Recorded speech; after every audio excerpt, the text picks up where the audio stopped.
Hey, everybody. Welcome to Real Thoughts with Bob Benham. I am Bob Benham. Thank you for tuning in and watching or listening, whatever is your pleasure. And boy, what a weekend. I hope everybody had a nice Memorial Day weekend. It was a good, nice, long weekend. At least the weather here was wonderful. It was nice and cool and clear. A lot of sunshine. Wow. Haven't seen that for a while. In fact, today it's nice, cloudy, and rainy and cold. So, a big change from yesterday. Um, but anyway, lots of activities and things going on over the weekend. Plenty of things for people to do. And I hope everybody got the chance to enjoy the activities that they enjoy. Myself personally, Sunday, all I do is watch racing. I love my racing. It's been a tradition that I watch the Indy 500. I remember doing that from the time I was a child. Um, and watching it with my dad. And that's just gone on ever since then. This year I didn't get to watch the whole race. I watched a good portion of it. And then when the hockey came on for the Western Conference uh, championship uh, playoff came on. Watched that game because right now I'm a hockey nut. I love hockey, and if it's on TV, it's on my TV. That's just how it is in my household. My wife is a hockey nut too. I turned her into one. And boy, oh boy, she's a bigger hockey nut than I am. In some ways, there's days that I can say, well, I'm just kind of tired. I don't really want to watch any, and she's like, no, got to have the game on. Got it. It doesn't matter what game. Doesn't matter what if it's college hockey. Uh, International hockey, NHL, whatever. It's AHL. It's got to be on the TV. So anyway, so she'll watch it, and I end up watching it. So no big deal. I have fun with it. She does too, and I drive her crazy because uh, I kind of analyze what's going on, and a lot of times I'll say something and then not even a second or two later, then the analyst on TV will say exactly what I just said. And she'll go, "How did you know that?" And I'm like, "I've been watching this game for 30 something years. After that amount of time, you kind of know what's going on." So it drives her crazy. And then, so I do the same thing with NASCAR. I was uh, watched it forever. I mean, I watched that with my dad when I was a kid. I remember watching the Daytona 500. I believe it was the '76 Daytona 500 when Richard Petty and David Pearson got together, coming to the finish line, and David Pearson was able to keep his car running and cross the finish line, and Richard Petty had a hard time getting his car started, and his pit crew came running uh, across pit road into the infield, and was help pushing his car to get across the finish line. And I remember, I remember that. And David Pearson, like I said, he won the race, and I forget where Richard Petty ended up finishing. I think he got penalized for the pit crew pushing the car across. Um, but oh yeah, I remember all those memories. They stick with you. And the reason David Pearson ended up winning was because David Pearson was a right foot driver. In other words, he used his right foot for the gas pedal and the brake pedal and only used his left foot for the clutch. And so when he ended up crashing, he put his left foot on the clutch pedal and was using his right foot to brake and slow the car down. Well, the car kept running, the motor kept running. Whereas Richard Petty was a left foot braker, a left foot driver. He would brake with his left foot and use the clutch with the left foot, and he only used his right foot for the gas pedal. Well, when he threw his left foot on the brake to stop the car, he stalled the car out. And so those engines, once they're hot, racing engines, they are, they're very hard to get started. I can tell you that from experience from when I raced. Once they're hot, they are very, very hard to get restarted. So, yeah, I mean, once he stalled it, he was pretty much done. So anyway, but being that he was David Pearson was a right foot driver, he ended up keeping the car running, and he got across the finish line first. And I can understand that because I was a right foot driver. Everybody thought I was insane because it just, I mean, for me, it was natural. That's how I drive on the street and how on the road. That's how I drove from day one, started driving.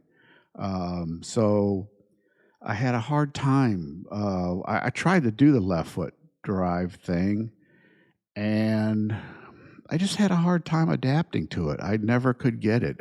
I always over braked with my left foot. So when I would, bring my left foot over to hit the brake, I mean, I was wham and basically slamming the brakes on and skidding, to a stop. And this was before they had anti-lock brakes. And then once the anti-lock brakes came, it was like, you just get that jarring from it. So I couldn't do it. And then I tried it on the racetrack once, and that didn't go well. I ended up wrecking the car from it because I had my foot on the brake. I didn't transition properly from the brake to the gas. When I was lifting off the brake and putting my right foot on the gas, and I didn't do it. That little bit didn't do it right. When I did, the car broke free, and I ended up starting to spin, and I tried to catch it, and that didn't work, and I started heading for the wall. So I jumped on the gas and tried to straighten it out, and I ended up in the wall. Sideways, pancaked the passenger side right in the wall and knocked the car, that's the right side of the car, in about 2 to 3 inches and knocked the rear end of the car out. So, I mean, when I climbed up on the door sill and looked down on the rear, the whole rear end was sticking out about 10 inches. So not a good thing. I messed it up pretty good.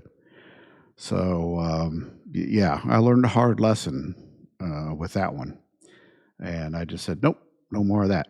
And so, well, these other things are that as good time goes on, you learn. And so, yeah, that was the end of that. No more right foot or left foot braking and driving for me. But anyway, that's my weekend went like that, and I watched the Coca-Cola 600 from green flag to checkered flag.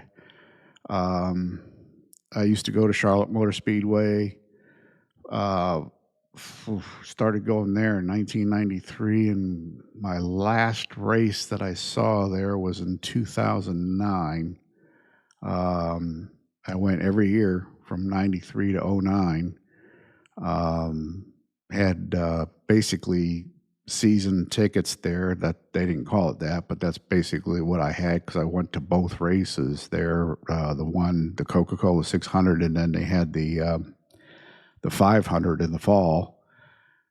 And in '09, uh, my late wife and I, we were traveling in the RV, and we were like, we're not going to come traveling all the way back from wherever we are just to watch a race. So we ended up letting the tickets go, and then I had tickets at Bristol Motor Speedway, same thing, spring race, fall race, the night race. Oh boy, that was fun. Bristol was one of my favorites. Charlotte was definitely one of my favorites. And Martinsville, did Martinsville.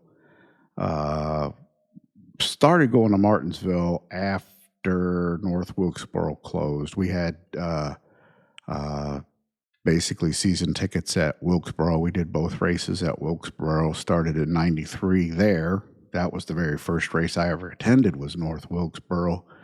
The fall race of '93. And that racetrack right there is by far the best, by far. Um, and if there's a track that I really want to go to again to watch a race, it's that one. And NASCAR really needs to put a points race back at that racetrack. They really, really do. It is just one of those tracks that is so unique, because you're going downhill on the front straightaway and uphill on the back straightaway. It's wide enough to be able to run side by side and not get into the guy that you're racing. Or if you do get into the guy that you're racing, he's got room to catch it, or if he doesn't save it and spins, he's not going to hit the wall. It's just it's a racer's racetrack. It really is. There's just so much. It's a difficult track, but it's a good, great. It's my favorite. It really is. It's my favorite. It's a driver's racetrack. If you're a good driver and racer, that's your place to go. And when you talk to race car driver or racers, I mean a pure racer, they will tell you that. So yeah, that's the one place I would go back to in a second. Somebody said, "Hey, got tickets to Wilkesboro. You want to go?" Absolutely, I'm on my way. So yeah, that's the one track I would hit. Like I said, once Wilkesboro closed back in '96, I had moved on to Martinsville. Another good track. That the paperclip shape, where it's long straightaways and very tight corners. The racing there is phenomenal. To see those guys race that facility, it's fun because they get up some seriously high speed, and they got to slow that car down big time to make it through the corners. It's just fun to watch them do that. And there's a lot of contact between them. There's, it's inevitable. So that's another facility that's good to go watch a race at. Homestead Speedway in Homestead, Florida. Another phenomenal place. It's a true oval, 1.5 mile racetrack, multiple grooves. Oh my gosh, you watch that place and you see those guys in the turns, and they're running everywhere in the corners. There's lane. They pick wherever they want to be. They just drive through the corner, and then to watch them as they come off the corner, and they just funnel down into a single lane, and you're thinking, oh my gosh, there's going to be a crash, and they don't. And you're like, how do they do this? Lap after lap after lap. Insane how they do it, but they do it. Just great racing there. One of the other places I really enjoy. Let's see. Oh gosh, I've been to so many racetracks. Where else is a really good racetrack that I've been to? That Atlanta is another good one. Oh gosh.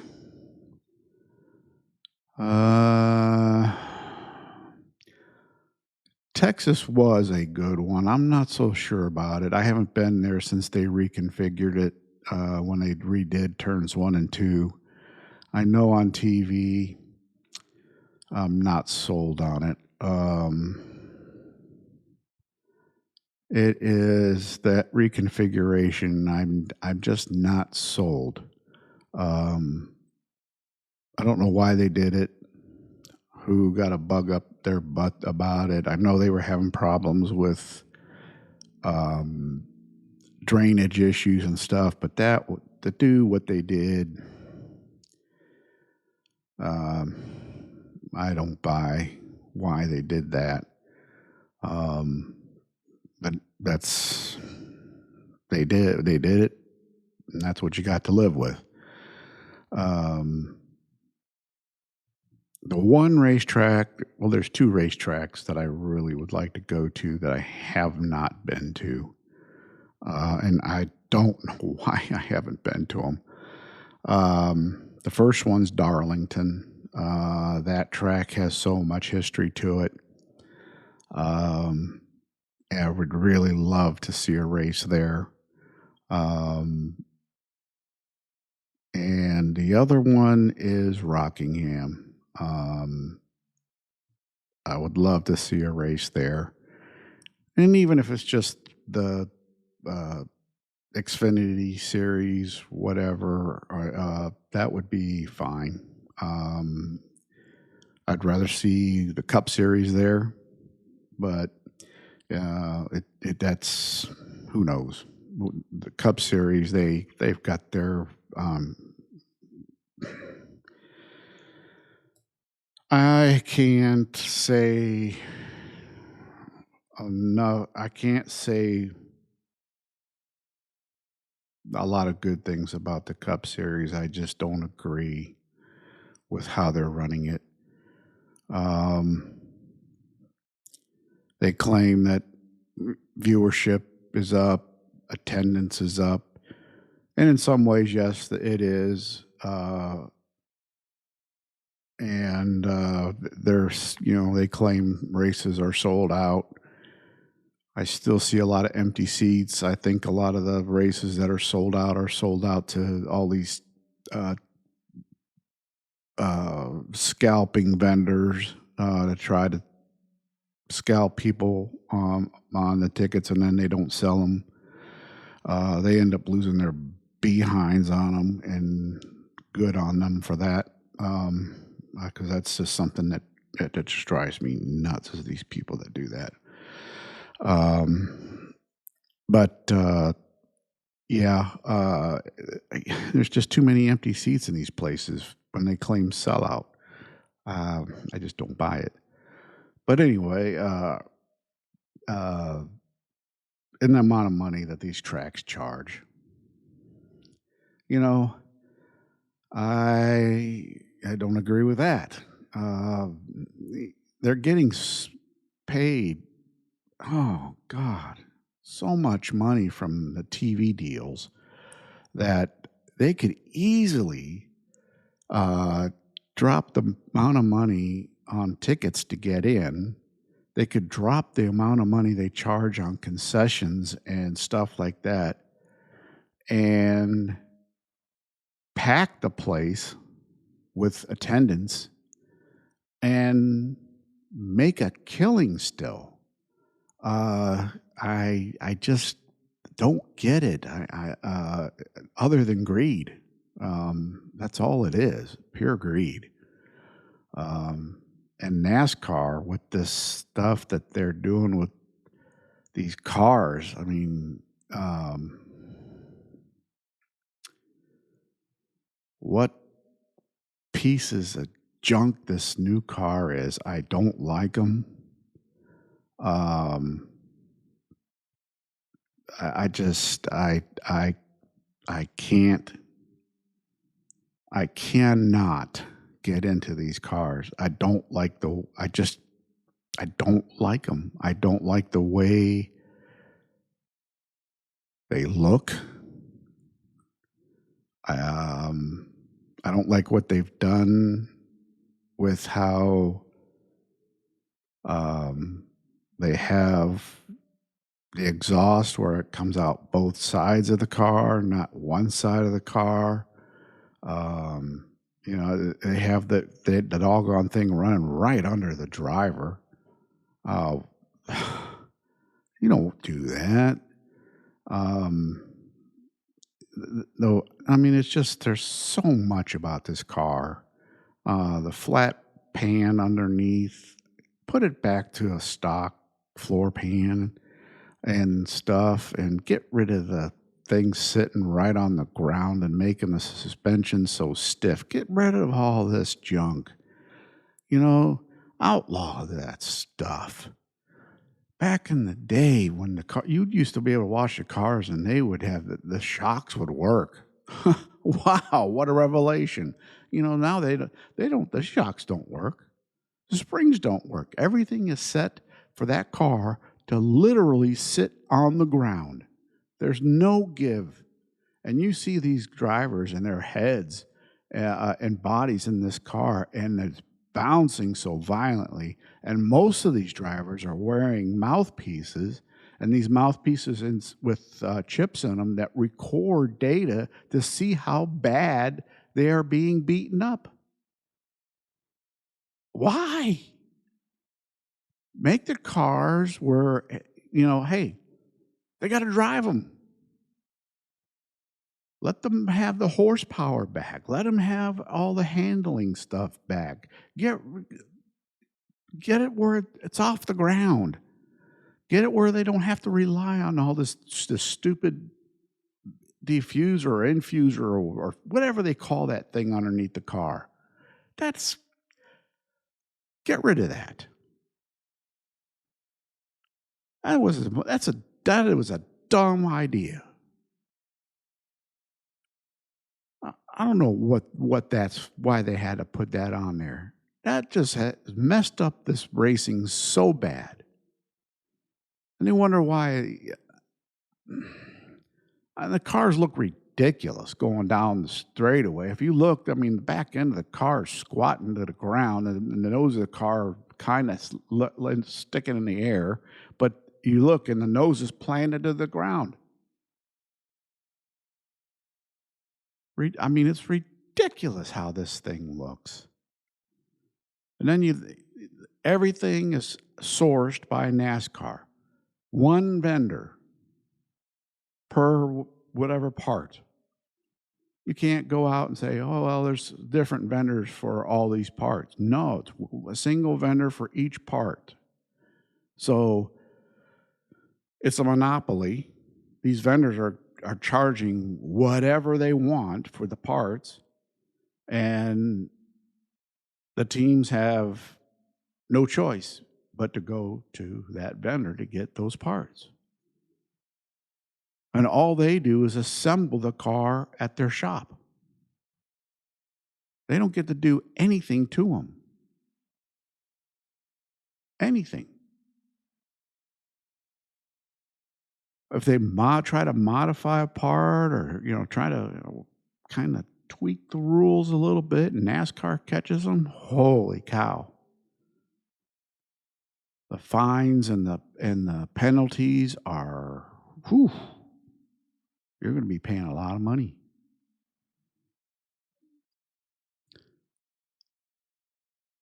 But anyway, but back to the racing and stuff, and I mean, the race itself was pretty good. William Byron had a heck of a car. He was stout. I really thought he was going to win that race. I don't know. I mean, Ross Chastain, for starting dead last, because he had to go to a backup car after wrecking in practice. And then they had to completely build basically a car and to come back and win after starting dead last. That's, I've only seen that a few times over the years of watching NASCAR. And that's a feat in itself. I mean, you're talking, I mean, those guys busted tail to get that done. Because I can't tell you how much goes into building a car and how much goes into getting the settings right to make that car turn and to make it last for a run. I mean, there is so much that goes into that. It's amazing, and the person in the grandstands and on TV that's watching on TV, yeah, you see the car going, around in circles and stuff, and when they come in, they get tires and gas and go right back out there. But you really, it's just crazy how much goes into making that car go. The settings just in the engine, I mean, there are so many things you can do that just to get that little extra horsepower coming off the corner, to get to the end of the straightaway. I mean, there's just so much in the settings of the gearing. Well, NASCAR sets that now, so there's not a whole lot you can do with that. But with weight, where you can place your weight, the tires, the tire pressures, the stagger, you get your shock settings, what springs you're running, just the camber, the caster. It's, oh my gosh, it's. Yeah, I mean, there's just so much. Oh, I know because I did it, and it took hours to set that stuff up. you had to, and then in the rear end, you had to set it where it, kind of cocked the rear end so it would turn left, and then you had to make sure it was within the rules that, you didn't, oh my gosh. It was a lot to it. Um, but that people just don't realize um, that goes into that, and that all falls on the pit crews, and they're the ones that do that stuff in the race shops before the car even gets to the track, and then they build in all the little adjustments that they can make on that stuff as the race goes on. So if the driver says, "Hey, the car's loose here, the car's tight here, the car's doing this, whatever," the pit crews can kind of make adjustments onto that stuff to make the car drive better for the driver, so he can say, "Yeah, that made the car better. I can go." Um, and so, and they, that's a lot of stuff that goes on during one of those races. And you'll hear, I mean, you hear it when the play-by-play guy will talk about it, or the analysts, the driver, crew chief, whoever analyst, they'll say, "Oh yeah, the driver's talking about making this adjustment, or the crew chief's talking about making this adjustment," and they'll talk about. They always, if you notice, they don't talk about speed. They always talk about time, and that's what the crew chief and the drivers uh, rely on, is the amount of time, because they think in terms of how much faster I am in the amount of time it takes to complete a lap. If I make faster time completing the lap, then I know I'm better. So it's not about speed. They don't care about the miles per hour they're going. They want to know what the lap times are.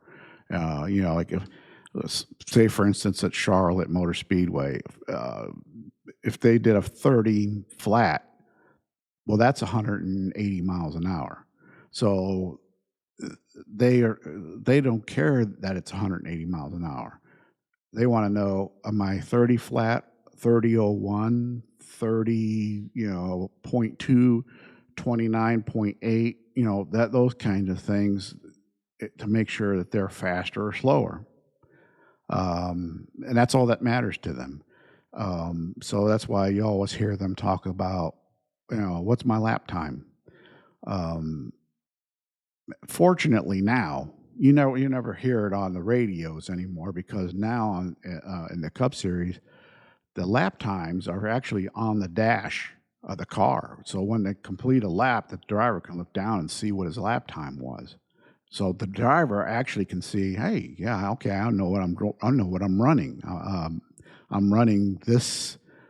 This is my lap time. I'm running this. So it helps them understand what, and without having to ask the crew anymore. Plus, at one time, the crews monitor each other on the radios. So at one time, they used to, when they used to talk about lap times and stuff, they used to relay that to the other drivers. So-and-so is doing this kind of lap time.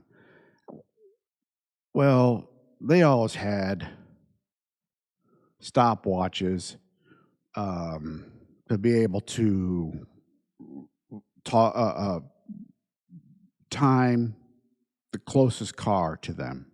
So they could see, like if they saw a car that looked faster than them, they would start timing them compared to what they were doing, and then they would tell their driver what this guy's doing and catching them by. And then they would say, hey, he's catching you by 0.2 of a second per lap. And then that way their driver could either pick up the pace or at least make the pace the same as what that driver's doing, so that way that gap doesn't close up. There's so much, like I said, there's so much to it. So much to it. It's crazy. So with NASCAR, like I said, this, oh my gosh, I could go on for hours because it's just the amount of stuff that goes into a race. I mean, it is just absolutely amazing. And the amount of money they spend to get a car ready is also just, and it's an insane amount of money. When I was running, and I was running a very old chassis. I didn't even have a newer chassis. I was running something that was back in 2000. I was running something that was about built in 1980. I mean, it was old. And I didn't do bad with it. I did fairly well. But it was tough. I mean, I was trying to keep up with guys that had new stuff, and the new stuff was so much better. And so I was always trying to look for a way to integrate the new stuff with my old stuff, and there was just no way to do it. So I kept sitting there going, oh man, how can I buy the new? And it was just so expensive, so expensive. I just couldn't figure out a way to do it.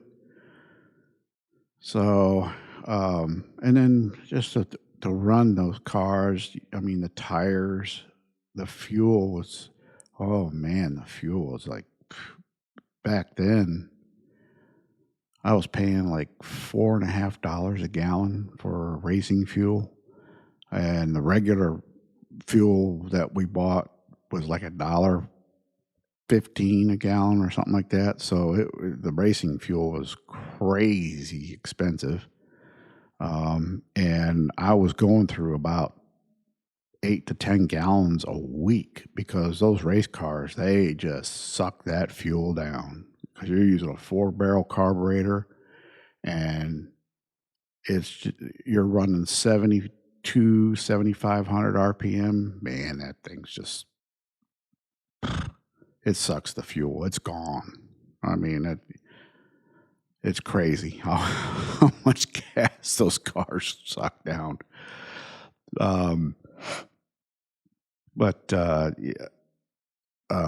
Yeah, it's funny. I mean, you're sitting there adding up the expense of the fuel. You're basically changing the oil on the engine weekly, or if not every other week, because you're looking for shavings of metal in the oil filter and in the oil to make sure that your engine's going to last. You're looking at then you got your tires, make sure they're in decent shape to keep going and not so badly worn that you're just skating out there. You want the grip that they need, and you need to get, be able to pass and go. It's like I said, it's so expensive, and it's just insane. And that's why you look at NASCAR now. They used to pull in,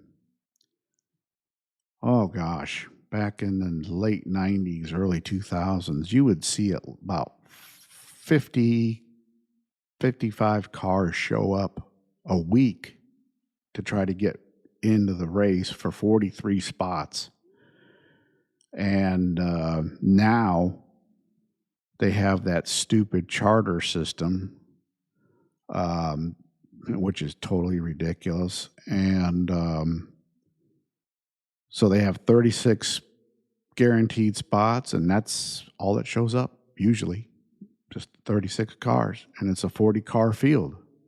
Maybe once in a while they'll have it fill out to 40 cars, but that's the max normally that will show up. You rarely see it go above 40 cars, very rarely, to the point where you have to, they're sending a car home because it didn't qualify. It's just, you just don't see that anymore, and it's because of the expense.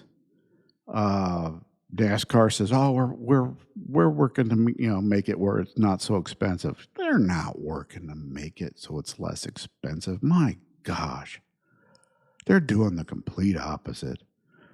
Especially with this stupid charters and all this crap that they're doing.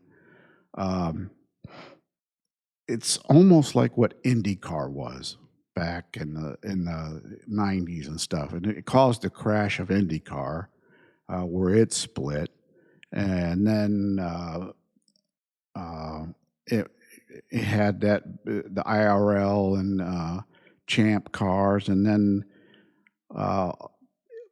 it ended up getting back together, and now it's back to the same way as it was. And they never learn their lessons. Never learn their lessons. It's crazy. But anyway, like I said, the weekend was good. They had I didn't do any cooking out this weekend. I pretty much stayed in the house and did the racing thing on Sunday. And then Monday, pretty much just chilled all day. And I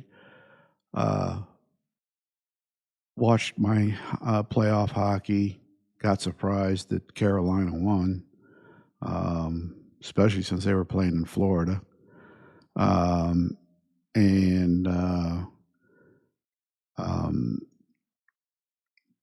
So now that one's going to a game 5, and they're going back to Carolina for that one. And let's see, Dallas and Edmonton. That's a heck of a series. Still scratching my head on who's going to pull that one out.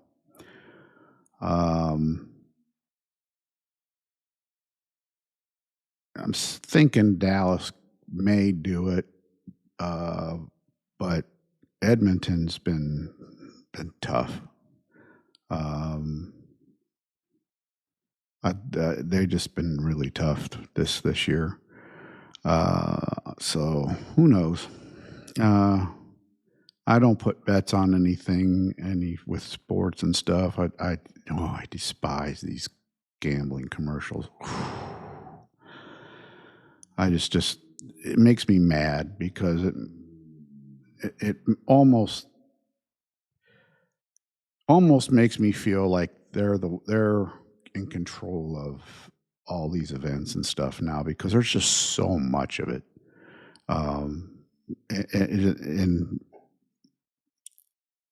It just makes me feel like they're in control of it all. It's just entertainment, but for us, but they control who wins, who loses, and so that way they get their money. That's just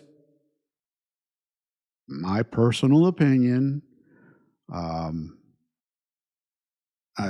you watch some of these games and you see some of these ridiculous plays, these and the stuff that these players do, and you're like, what the hell was that? Um, it's like it's almost like somebody's going, "Hey, you need to do this, otherwise, the company might come after us." That's just how that's that's just how I feel. Okay, because I'm a history nut, and with everything that happened back last century, with the way the mafia controlled sports with the gambling, and then all that got outlawed, and they took the mafia kind of got hit pretty hard with that, and now it's all legalized, and you see how much of it there is. You cannot tell me that they're not inside there somehow. There's no way. Um, it, that's just common sense tells you that. So anyway, but yeah, back to the weekend, and then of course, you got to watch the uh, military movies to remember the fallen. That's what Memorial Day is all about, folks, is remembering those that gave their lives in service to our nation. And for me, that's a very solemn day and solemn weekend. It's I take a lot of things personally when it comes to our police officers and our military. Um, and that's because I've worn the uniform for both. And when something comes up,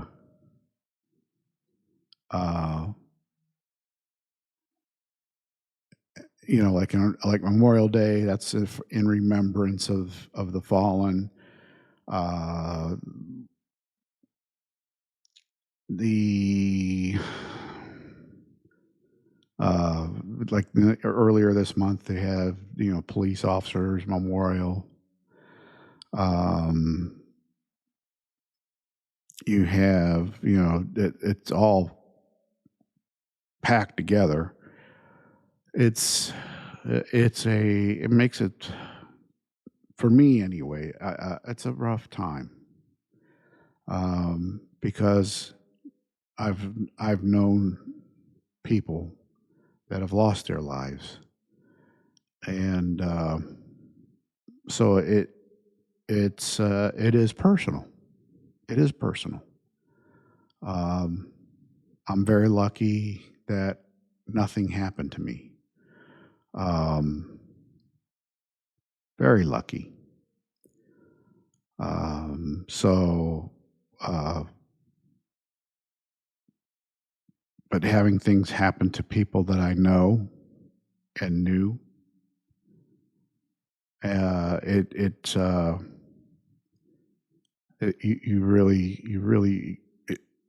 just think about it. It's just those thoughts stay with you, and they constantly come back because of the time of year. And when it does hit, it hits hard. So when Memorial Day comes for military, and then police memorial and all that, those couple weeks are tough. Are tough. a lot of people, you go, oh, I see Happy Memorial Day. Well, no, it's not happy. Um, Far from it. Far from it. Um, I try to educate people on that stuff, and that's just what it is. I educate. I don't try to belittle people about anything. Um, I just try to say, hey, no, it's not happy. Um, it is a very solemn time, and it's there to um, remember and um, just pray for all of them and pray for our nation because of those people that gave their lives for our country. And they did it to maintain the freedoms we have. Uh, and to maintain our Constitution. And I am a firm believer in our Constitution. That's the ultimate guiding document of a nation. Our forefathers were absolute geniuses when they came up with that. There is just no other constitution in the world that restricts government. And that's what our Constitution does. It restricts the government. Every other constitution in the world restricts the people. Ours restricts the government. Now, the government would have you think the opposite, but that's not the case. Read the Constitution. Read it. I read it a lot. I've got it sitting in a drawer right here. I also have the Declaration of Independence sitting in there. I keep them there because I need to be reminded all the time of how lucky we are in this nation. I need to be reminded of the stupidity of these judges that are so against our Constitution because they don't rule as the Constitution states they should be ruling.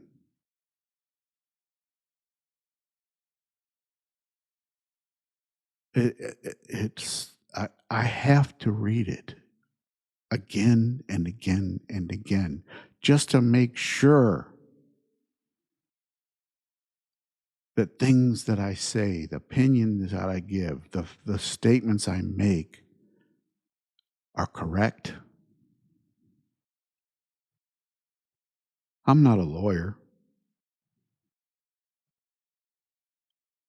I'm not an expert in anything other than just living life and trying to get through every day the best that I can.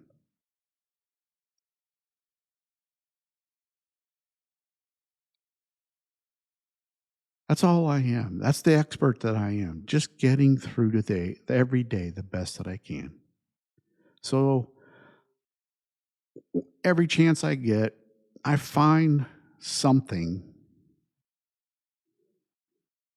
that will help me get through the day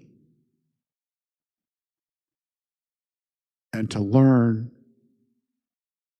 and to reaffirm something that I learned a while ago, or just to understand what's going on. Because everything, a lot of this stuff, especially with the media, a lot of this stuff is not true. I mean, 100% not true. You have to be very careful about what the media says. Extremely careful about what the media says, because they just flat lie.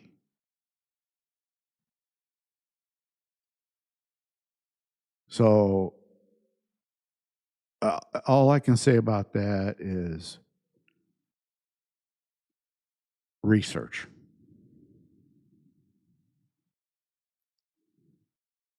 And when you research, be diligent about it. And always look in different places, because one place may give you one side of the story, another place may give you another side of the story. You have to be very careful about what you're reading. So that's my advice. That's what I do. And that's why when I sit here and I talk about stuff, I try to do it in a way where I give it from not only my heart and my head, but I also give it from what I have learned and what I have read in multiple places. That's just how I am. I learned a hard lesson back when they started with Facebook and all that stuff, and how the people were passing on junk, and you would click like and then share it or whatever. And there was something that I liked and shared. I can't even tell you what it was, but I clicked like and share, and it was completely wrong. And when I finally looked, or saw, a friend of mine pointed it out to me, and I was like, what? So I went and looked it up, and it was 100% wrong. I was like, holy crap, what am I doing? Lesson learned. Got rid of it. Took it down, apologized, said, oh, I'm sorry. I didn't research it before I posted it, but that is 100% wrong. It's gone. So you have to be sure of what you're forwarding or sharing or whatever, because so much of this information that's out there, and especially on social media, is wrong.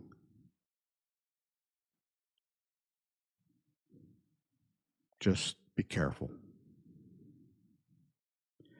And with that, this episode's done.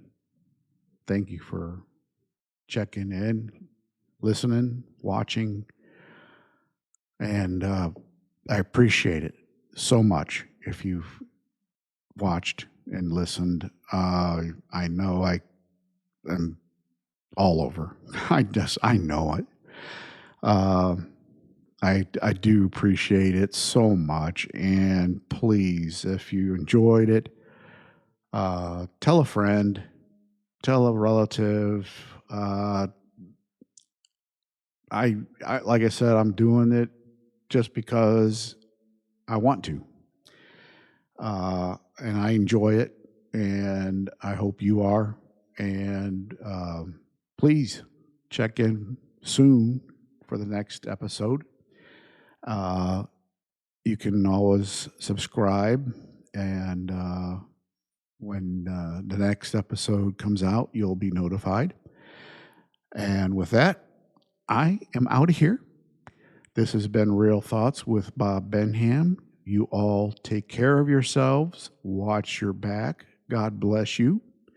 And until next time, I'm Bob Benham, and this has been Real Thoughts with Bob Benham. And God bless the United States of America.